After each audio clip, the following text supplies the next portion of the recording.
Hello and welcome, live from New Delhi. You're watching DD India News Hour, India's voice to the world.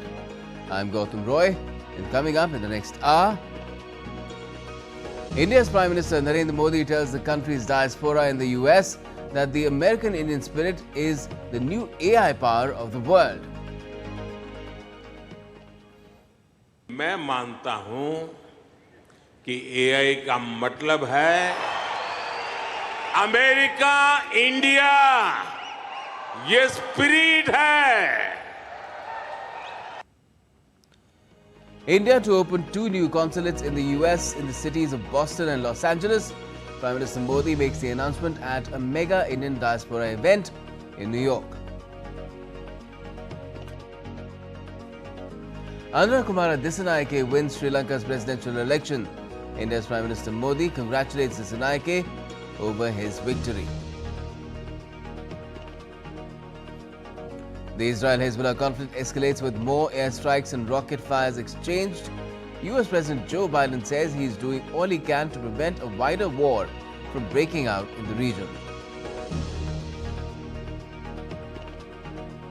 And it's double delight for India at the Chess Olympiad. Its men's and women's teams make history, win maiden gold medals in respective categories.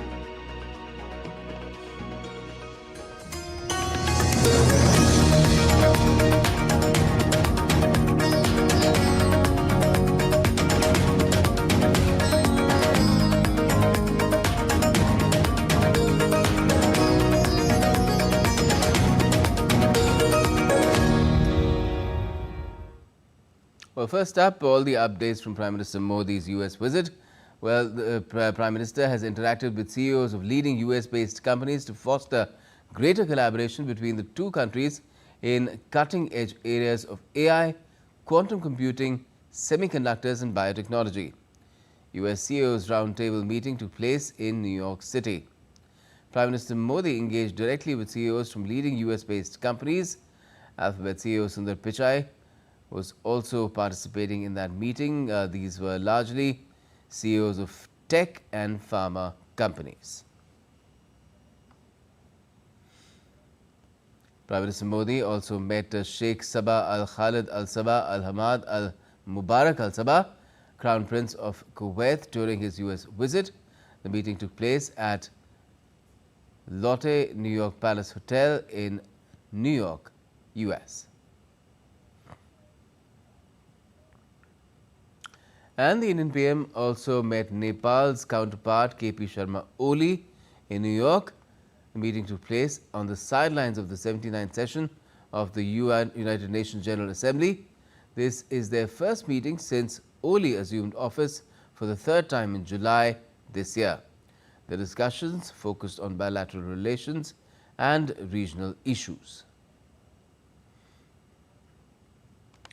Now, Prime Minister Modi, who is on a 3-day visit to the US, addressed the Indian diaspora at Nassau Coliseum in New York on Sunday. More than 16,000 people from all corners of the country attended the event to welcome Prime Minister Modi and listen to his much-anticipated speech. Prime Minister Modi spoke about how embracing diversity is part of India's culture and how unity in diversity is India's greatest strength.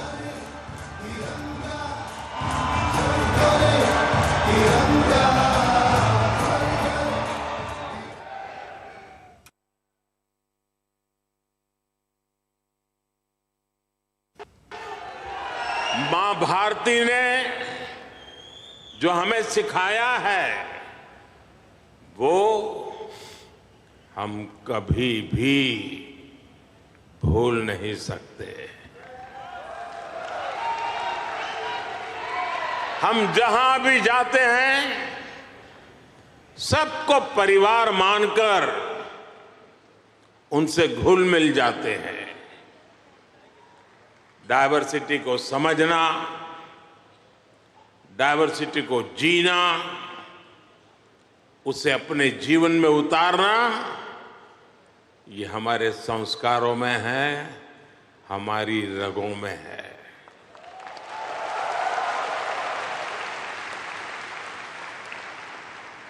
हम उस देश के वासी हैं जहां सैकड़ों भाषाएं हैं, सैकड़ों बोलियां हैं, दुनिया के सारे मत है, पंथ है, फिर भी हम एक बनकर, नेक बनकर आगे बढ़ रहे हैं।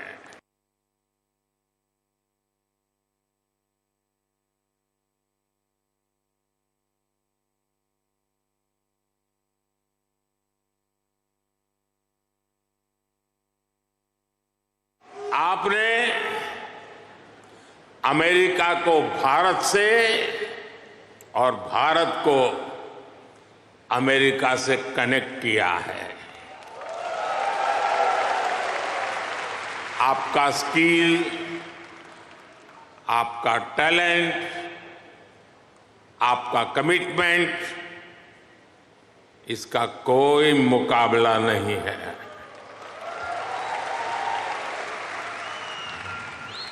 आप 7 समंदर पार भले आए गए हैं, लेकिन कोई समंदर इतना गहरा नहीं जो दिल की गहराइयों में बसे हिंदुस्तान को आपसे दूर कर सके।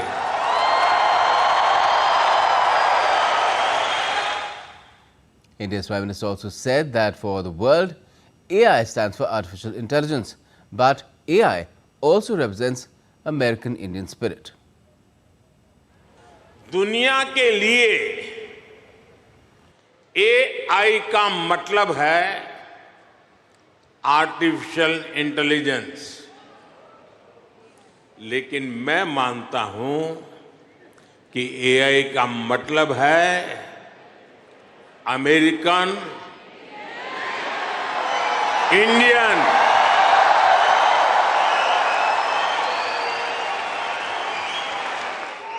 अमेरिका इंडिया ये स्पिरिट है,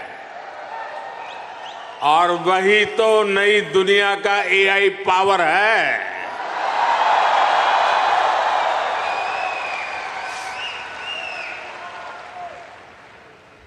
यही AI स्पिरिट भारत अमेरिका रिश्तों को नई ऊंचाई दे रहा है। The Indian PM also said that the world's largest election was held in India earlier this year. जब हम भारत की डेमोक्रेसी का उसका स्केल देखते हैं तो और भी गर्व होता है। 3 महीने का पोलिंग प्रोसेस, 15 मिलियन यानी 1.5 करोड़ लोगों का पोलिंग स्टाफ, 1 मिलियन यानी 10 लाख से ज्यादा पोलिंग स्टेशन, 2,500 से ज्यादा पॉलिटिकल पार्टीज, 8,000 से ज्यादा कैंडिडेट्स, अलग अलग भाषाओं के हजारों न्यूज़पेपर्स, सैकड़ों रेडियो स्टेशन, सैकड़ों टीवी न्यूज चैनल, करोड़ों सोशल मीडिया अकाउंट्स, लाखों सोशल मीडिया चैनल्स, ये सब भारत की डेमोक्रेसी को वाइब्रेंट बनाते हैं। ये फ्रीडम ऑफ एक्सप्रेशन के विस्तार का दौर है। इस लेवल की स्क्रूटनी से होकर हमारे देश की चुनावी प्रक्रिया गुजरती है। और साथियों, इस लंबी चुनावी प्रक्रिया से गुजरकर इस बार भारत में कुछ अभूतपूर्व हुआ है। क्या हुआ है? क्या हुआ है? क्या हुआ है? क्या हुआ है? अब की बार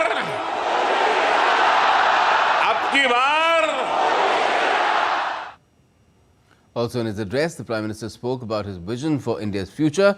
He called it Pushp, which in Hindi means a flower. He said that the acronym Pushp is putting India on the path to progress and prosperity. आपको एक शब्द याद रहेगा, पुष्प. हाँ, कमल मान लीजिए, मुझे इतराज नहीं है.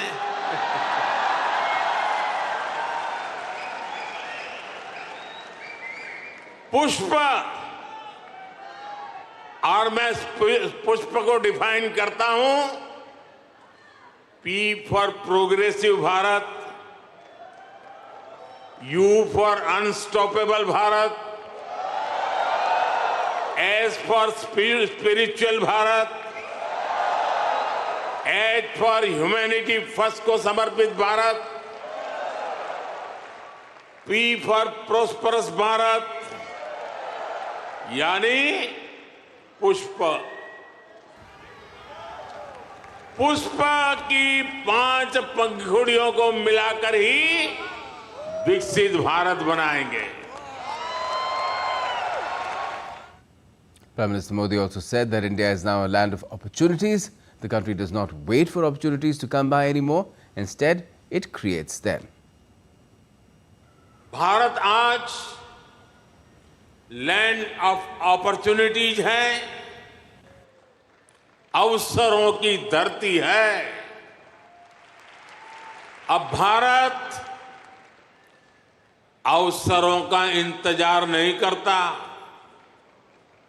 अब भारत अवसरों का निर्माण करता है.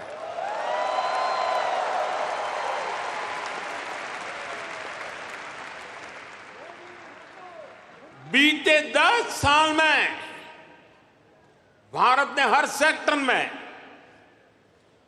अपॉर्चुनिटीज का एक नया लॉन्चिंग पैड तैयार किया है. आप देखिए, सिर्फ 1 दशक में ही, और ये बात आप सबको गर्व देगी, 1 दशक में ही 25 करोड़ लोग गरीबी से बाहर निकले हैं. The PM also said that India's 5G market is bigger than that of the US, and the change has taken place within 2 years. Today, India is working on a Made in India 6G network. आप हैरान होंगे, आज भारत का 5G market, बताऊं, बुरा नहीं लगेगा ना? आज भारत का 5G मार्केट अमेरिका से भी बड़ा हो चुका है.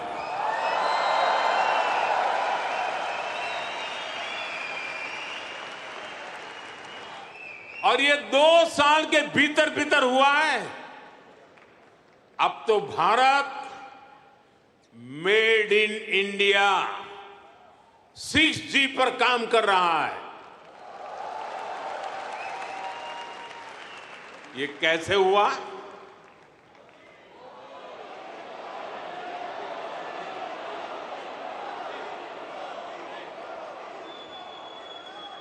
ये इसलिए हुआ क्योंकि हमने इस सेक्टर को आगे बढ़ाने के लिए पॉलिसीज बनाई.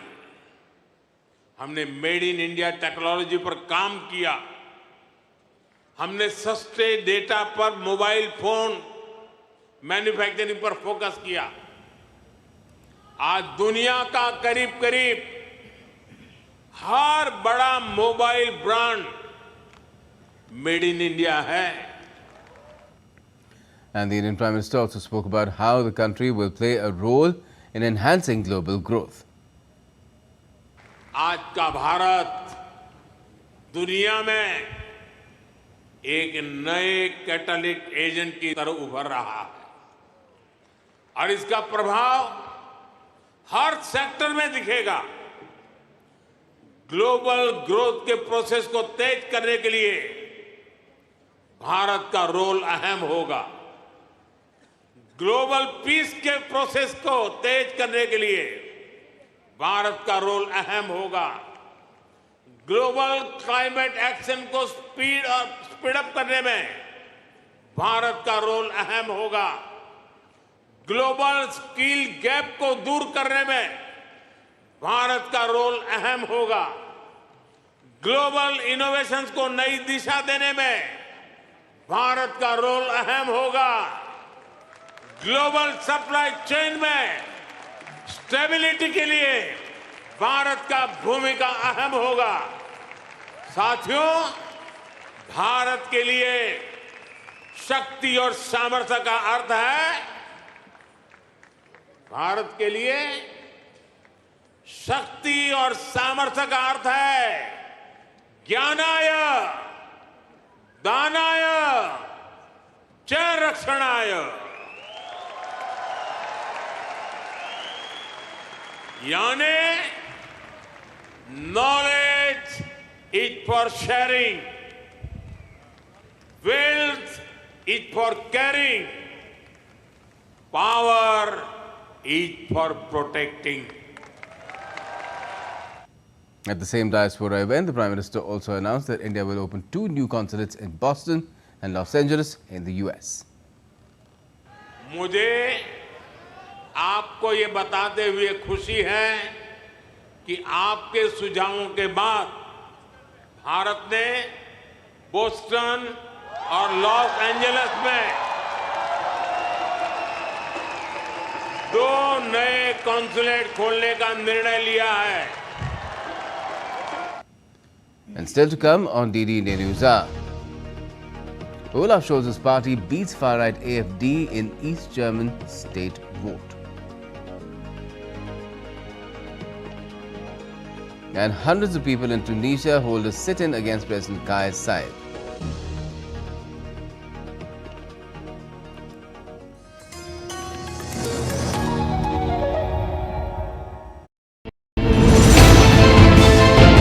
Geopolitics and trade deals.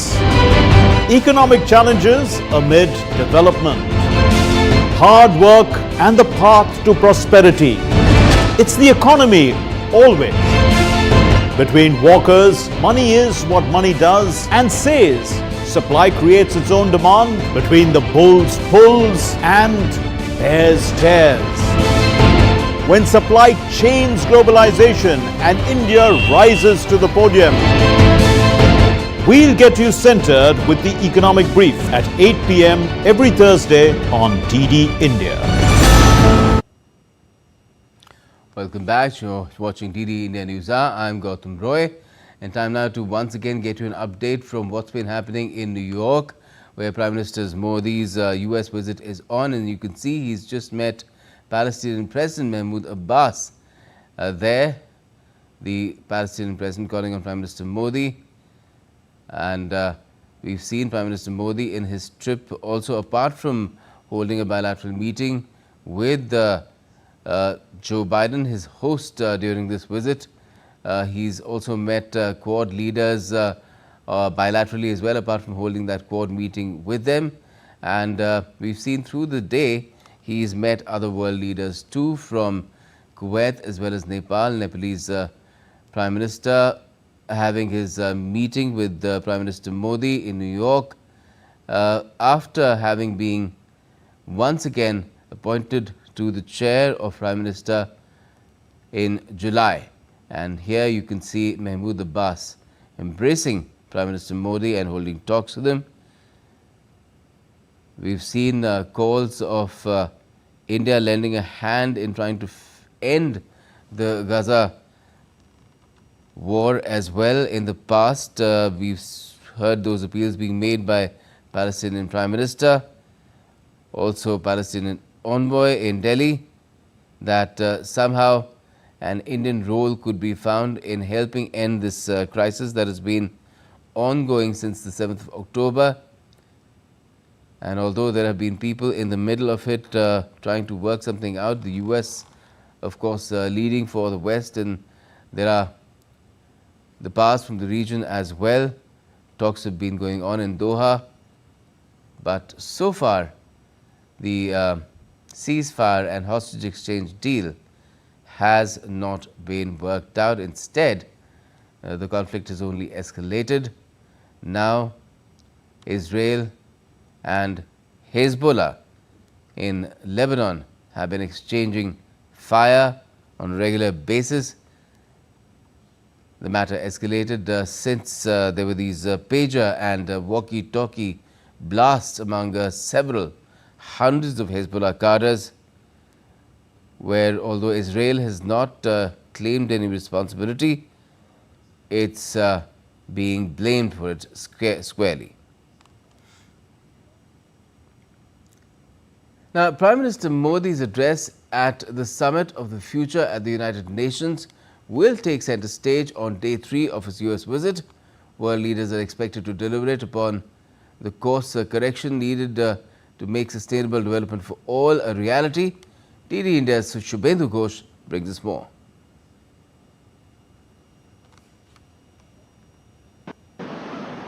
On day 3 of Prime Minister Narendra Modi's visit to the United States, focus would be on the Summit of the Future at the United Nations. Prime Minister Narendra Modi will present India's vision on sustainable tomorrow. At the heart of the summit lies the idea that 21st century challenges require 21st century solutions. It is a recognition that the world has fallen behind in meeting its targets, from sustainable development goals to mitigating climate change. Global institutions have failed to evolve and reform. Regional conflicts threaten global peace. Earlier on Sunday, UN General Assembly adopted a pact for the future, which the UN Secretary General Antonio Guterres described as a landmark agreement that is a step change towards more effective, inclusive and network multilateralism. The pact covers themes including peace and security, global governance, sustainable development, climate change, digital cooperation, human rights, gender, youth and future generations. Given how failed development targets disproportionately impact poor and developing countries, all eyes will be on how Prime Minister Modi articulates the concerns of the Global South. Shubhendu Ghosh for DD India in New York. Let's also now take you across live to Shubhendu, joining us from New York to just take us through what's happened so far as Prime Minister Modi's trip is concerned and what one can look forward to on day 3. Shubhendu, good morning to you. Of course, it's quite late at night over there, I guess now on the East Coast in the US. But just tell us, put in context what's been really happening. You mentioned that pact that's already taking place at the Summit of the Future. But just tell us what kind of interventions have leaders been making there, which would also put in context what Prime Minister Modi might have to say later in the day. Good evening, Gautam from New York. Summit of the Future is the focus now on day 3 of Prime Minister Narendra Modi's visit. We have to look at the broader agenda of the Summit of the Future. The summit, this congregation is taking place because there is a unanimous recognition that the targets that were set for sustainable development, for climate mitigation, for ensuring a peaceful resolution of conflicts, to ensuring reforms of multilateral institutions have not been met.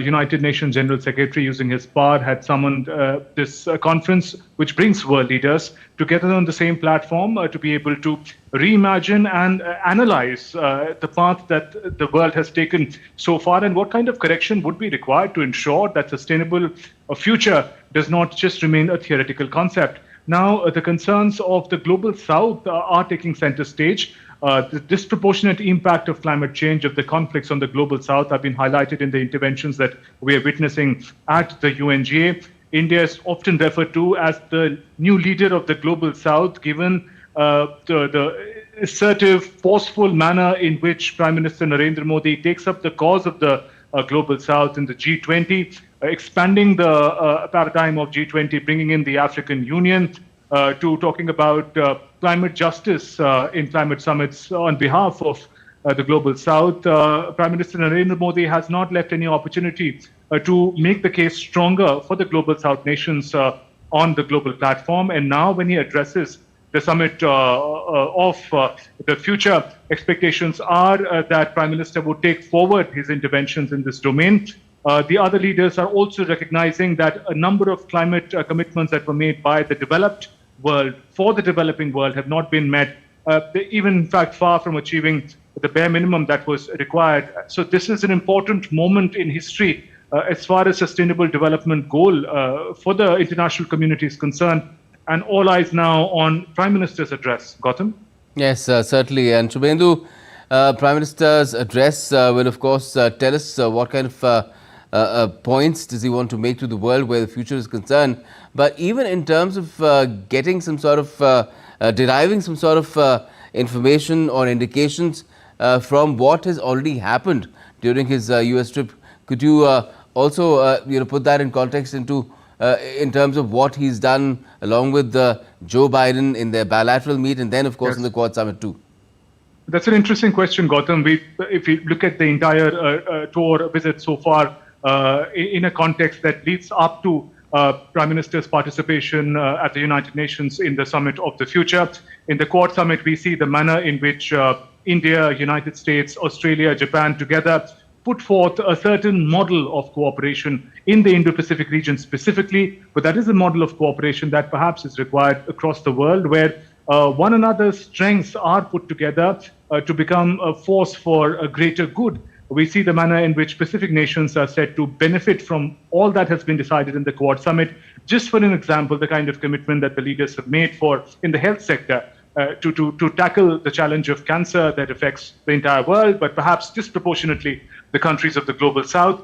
Come to also the address at the diaspora. One word that was often repeated in Prime Minister's address was diversity, the celebration of it, and the manner in which it has always been a part of India's DNA. And that also characterizes the success of the Indian Americans because diversity is part of their culture. They're able to embrace it better when they make a new life outside. And therefore, the idea of diversity, the idea that diverse ideas could coexist, the fact that a certain multi-nationalism could be in fact made a reality, that the polarized world could be sort of taken towards a reality where more voices can be heard. The idea of reform of multilateral institutions where diversity is truly respected, with the realities of 75 years ago, a World War II world order, is not something that one has to continue to stay with. So we see these elements, these interventions that have happened in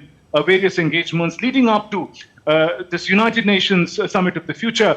All these ideas also hugely significant in the context of what is going on at the United Nations, UNSC, and also, of course, the larger movement towards a future of possible sustainable living. Yes, certainly. In a manner of speaking, then, Prime Minister Modi expected to talk the walk distances that he's already covered in the course of this visit, this 3-day visit at the Summit of the Future. That will be coming up very soon right here as well, with the regular updates from Shubhendu and my other colleague there in the US to cover this trip, Amritpal Singh. Thanks for joining us for the moment, Shubhendu. Now, German Chancellor Olaf Scholz's Social Democrats narrowly beat the far-right AfD in a state election Sunday in the formerly communist East, a rare bit of good news for his party.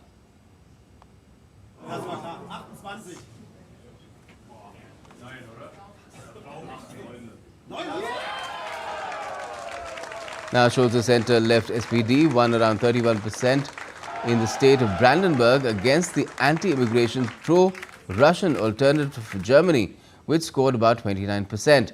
The result offers some respite for Scholz's embattled coalition government, which has sunk in opinion polls a year ahead of national elections.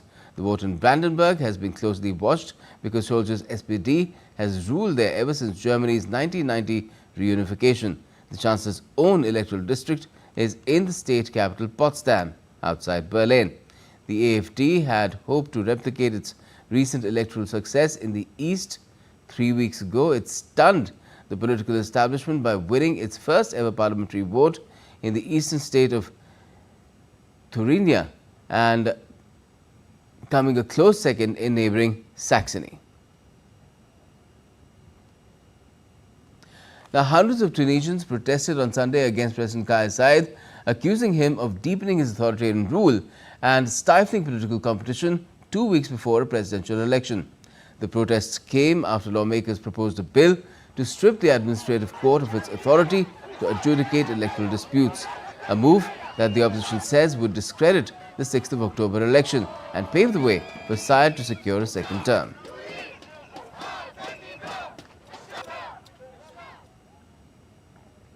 And still to come on DD India News Hour, US Vice President and Democratic presidential nominee Kamala Harris pushes for a second debate against Donald Trump. And UN Chief Antonio Guterres kicks off the Summit of the Future in New York.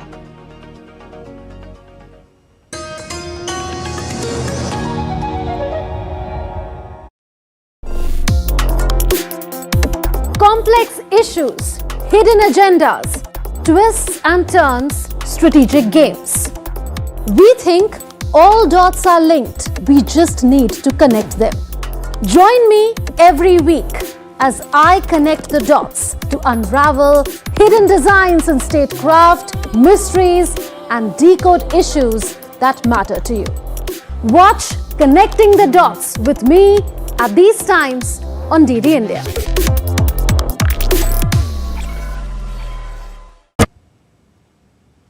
Welcome back. You're watching DD India News Hour. I'm Gautam Roy. Now, as she readies to roll out details of her economic plans later this week, US Vice President Kamala Harris is pushing for a new debate next month as the 5th of November election nears, while former President Donald Trump is declining, citing the start of early voting in some states.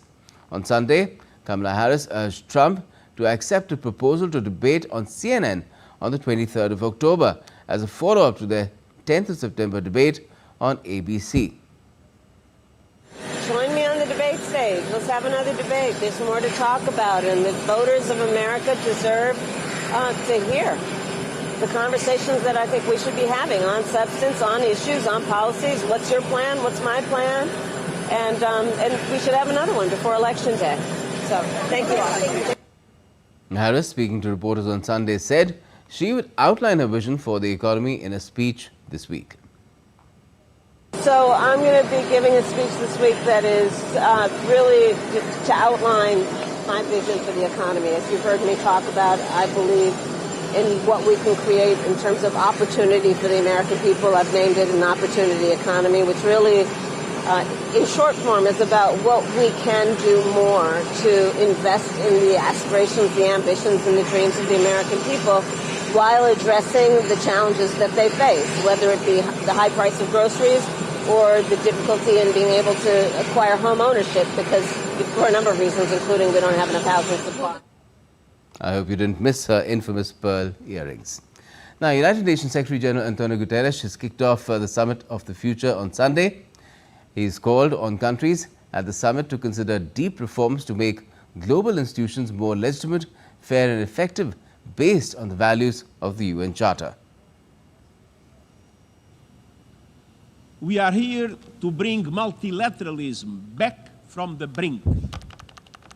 I called for this summit to consider deep reforms to make global institutions more legitimate, fair and effective, based on the values of the UN Charter. I called for this summit because 21st century challenges require 21st century solutions, frameworks that are networked and inclusive, and that draw on the expertise of all of humanity. And also at the UN Summit of the Future, South Africa's President Cyril Ramaphosa called on Sunday for significant reforms in global governance structures, including the UN Security Council. Ramaphosa said that it is unjust, unfair and unsustainable to entrust the world's safety to a select few countries. He stressed the importance of multilateral actions and concrete commitments to advance peace and development in Africa and the world. Ramaphosa also warned that failure to act would be a betrayal to future generations. The United Nations General Assembly adopted a pact for the future on Sunday, which UN Secretary General Antonio Guterres described as a landmark agreement that is a step change towards more effective, inclusive and networked multilateralism. That Pact for the Future is a great opportunity to change and also to reinvigorate the multilateral system so that it is fit for purpose to address the challenges that the world faces. It is an opportunity also to make good on the promises to reform the global governance architecture, including the international finance institutions and the United Nations Security Council, placing the fate of the world's security in the hands of a select few when it is the vast majority of the peoples of the world who bear the brunt of the various threats is unjust, unfair, and unsustainable. Israel Army Chief Herzi Halevi said on Sunday that it was well prepared for the next stages of fighting against the Hezbollah in Lebanon. Israel and Hezbollah exchanged heavy fire on Sunday. Israeli warplanes carried out the most intense bombardment in almost a year of conflict across Lebanon's south. The Israeli military said that it struck nearly 300 targets on Saturday, including thousands of Hezbollah rocket launcher barrels. It said that it would continue to hit more such targets. Israel closed schools and restricted gatherings in many northern areas and ordered hospitals to transfer their operations to facilities with extra protection from rocket and missile fire.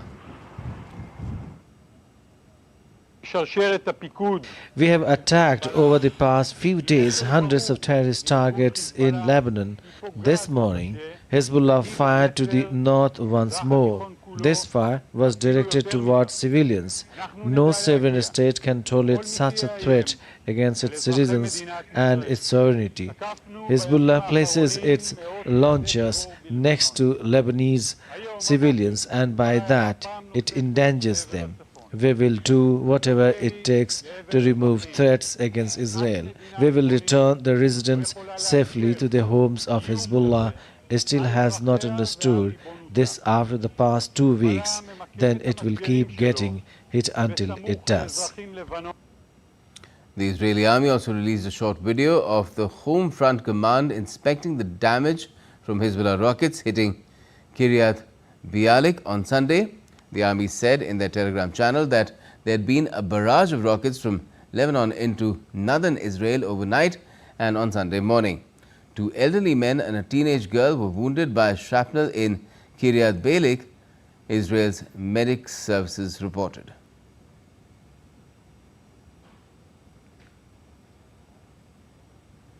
And Israel's ambassador to the United Nations told world leaders at the UN on Sunday that his country is a peaceful nation but will use all means to protect its people. Israeli Ambassador Danny Danon was addressing the leaders at the Summit of the Future. While Israel is fully committed to this pact and the pursuit of the SDGs, we continue to face relentless attacks from non-state actors that threaten our very existence. As we gather here today to speak about the future, hundreds of rockets are being fired at our civilian population. Let me be clear, we are a peaceful nation. We do not seek war, nor do we desire it. However, we will not stand by as our people are attacked. We will use all means at hand, our determination, our innovation, and our strength to protect our people. And after wrapping up the Quad Leaders Summit in Delaware, U.S. President Joe Biden returned to the White House on Sunday. And there he came across media persons and he told them that the United States will do everything possible to prevent an escalation of the conflict in West Asia as hostilities flare up between Israel and Hezbollah.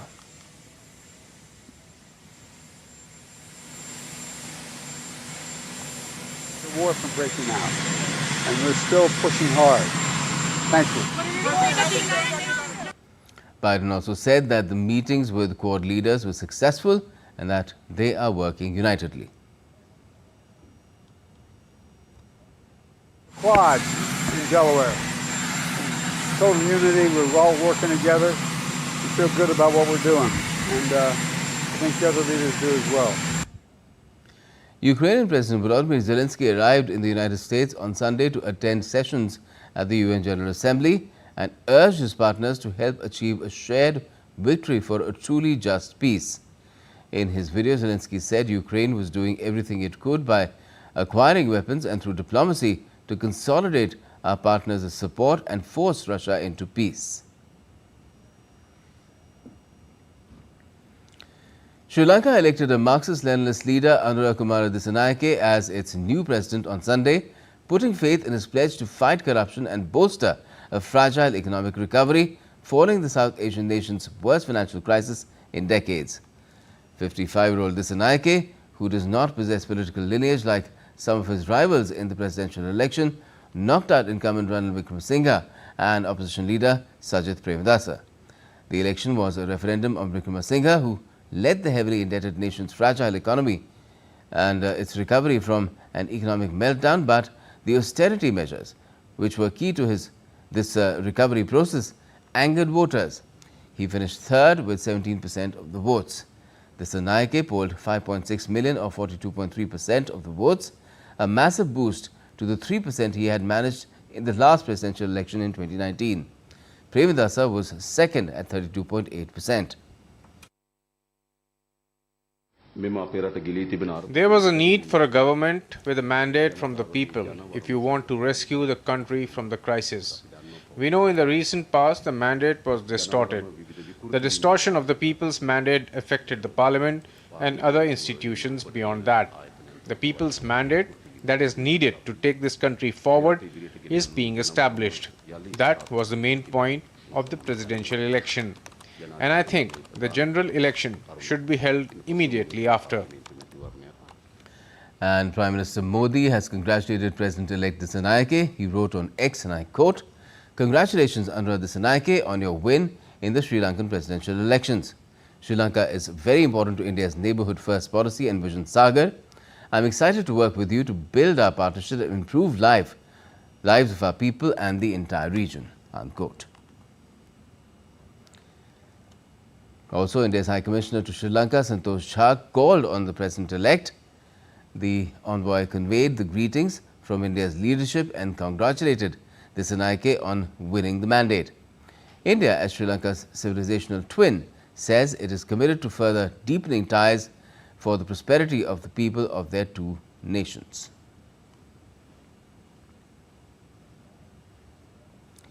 Kenya's President William Ruto, on a visit to Haiti, said on Saturday that he was open to Kenya's anti-gang fighting mission in the country being converted to a UN peacekeeping operation. Ruto visited violence-plagued Haiti to assess the program of the multinational security support mission, where Kenya is playing a leading role to curb rampant gang violence that has ushered years of political chaos and mass displacement.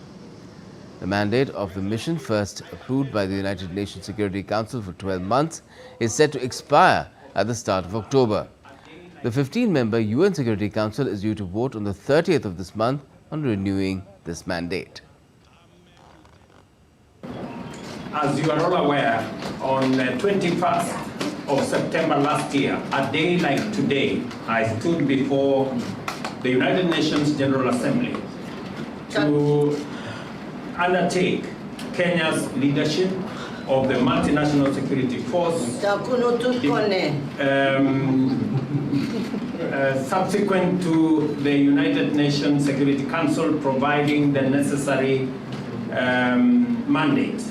And I'm very happy that today I have arrived in this city and the multinational security support mission is on its 100-day presence. A roadside bomb hit a convoy of foreign diplomats visiting northwestern Pakistan on Sunday, killing a police officer in their security detail. Soldiers and police searched the area after the bombing and imposed a curfew. No one has so far claimed responsibility for the attack, which was condemned by Pakistan's President Asif Ali Zardari. According to the local police, all the nearly dozen diplomats were safe and had been heading back to Islamabad. And still to come on DD India News Hour.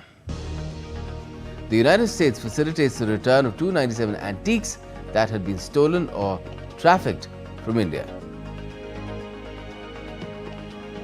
And Prime Minister Modi gives an antique silver hand-engraved train model to President Joe Biden.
Welcome to Chandigarh.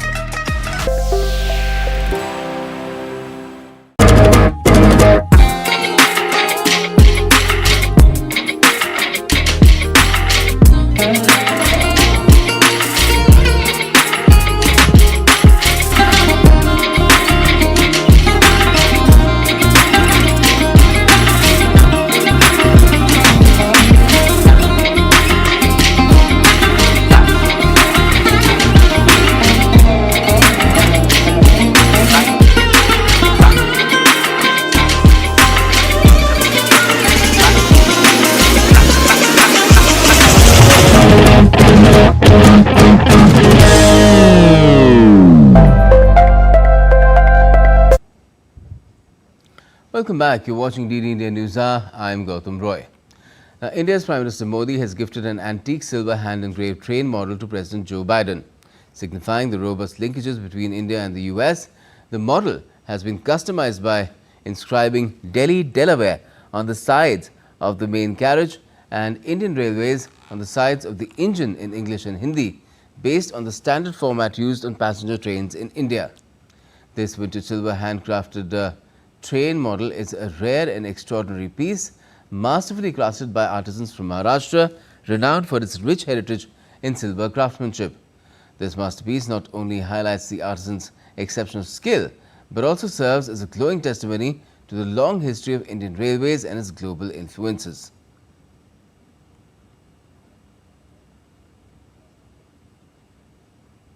And a Pashmina shawl in papier-mâché box was the gift for First Lady of the US, Jill Biden. Pashmina shawls are of exceptional quality and unparalleled beauty, and they come from Jammu and Kashmir. Pashmina shawls are heirlooms passed down through generations, carrying memories and emotions within their threads.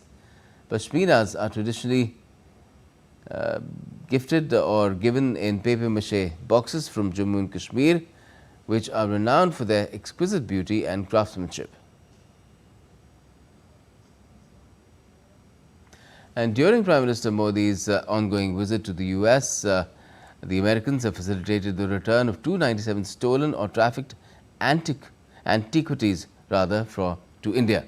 In a symbolic handing over, a select few pieces were showcased to Prime Minister Modi and President Biden on the sidelines of their bilateral meeting in Wilmington, Delaware. The antiquities belong to a time period spanning almost 4,000 years, ranging from 2000 BCE to 1900 CE, and have origins in different parts of India. And the PM said that this shows the kind of respect that India has and the Americans also have for India and its people. कल ही America ने हमारे करीब 300 पुराने जो शिलालेख और मूर्तियां थी, जो कभी हिंदुस्तान से कोई चोरी कर गया होगा, कोई 1500 साल पुरानी, कोई 2000 साल पुरानी, 300 शिलालेख और मूर्तियां भारत को लौटाई है।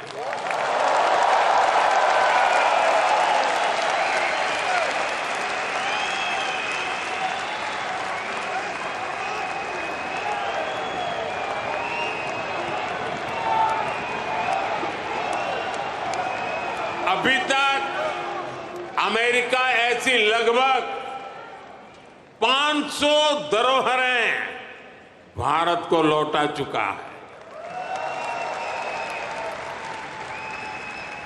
ये कोई छोटी सी चीज लौटाने का विषय नहीं है, ये हमारी हजारों वर्षों की विरासत का सम्मान है। ये भारत का सम्मान है और ये आपका भी सम्मान है। मैं अमेरिका की सरकार का इसके लिए बहुत आभारी हूं। And time now to get to some sporting updates as well. Well, the Indian chess team has scripted history by bagging 2 gold medals in the open and women's section respectively on Sunday in Budapest. In the open section, Indian men's team outplayed Slovenia with a score of 3.5 to half. Gukesh, Arjun and Pragnananda secured wins, whereas Vidit drew his game comfortably in the round of 11. In the women's section, the team crushed Azerbaijan. Harika, Divya and Vantika scored wins, whereas Vaishali settled for a draw. The Indian team will also be awarded the prestigious Gaprindashvili Cup, which is given to the best performing federation that includes the performance of open and women's sections. With this victory, India bettered its performance from the 2022 Olympiad, where it won a bronze medal on home soil. Previously, India had also won a bronze title in the 2014 edition.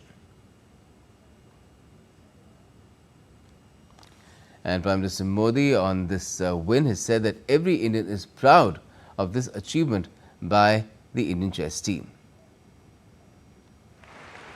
Bharat energy से भरा हुआ है, सपनों से भरा हुआ है। रोज नए कीर्तिमान, हर रोज नई खबर। आज ही एक और बहुत अच्छी खबर मिली है। चेस ओलंपियाड में मेंस और वुमेन्स दोनों में भारत को गोल्ड मिला है। ये लगभग 100 साल के इतिहास में पहली बार हुआ है। पूरे देश को, हर हिंदुस्तानी को हमारे चेस प्लेयर्स पर बहुत गर्व है। Now, the Board of Control for Cricket in India, which is the BCCI Men's Selection Committee, has announced India's squad for the second test against Bangladesh on Sunday. The selection committee retained the same squad for the second test as the first. The second test will be played in Kanpur on the 27th of this month. India beat Bangladesh by 280 runs on day 4 of the first test. Ravichandran Ashwin picked a fifer and hit 100 in the match. Rishabh Pant also made his comeback to Test cricket with a ton. And that's all we have in this edition of DD India News Hour, but let us know your thoughts on the news of the day. You can also connect with us on Facebook, X, formerly known as Twitter, and Instagram, and that's our mobile app that you can download as well by scanning the QR code. We'll be back with more news as it breaks here on DD India. I'm Gautam Roy, and from all of us here in Delhi, thanks for watching DD India News Hour.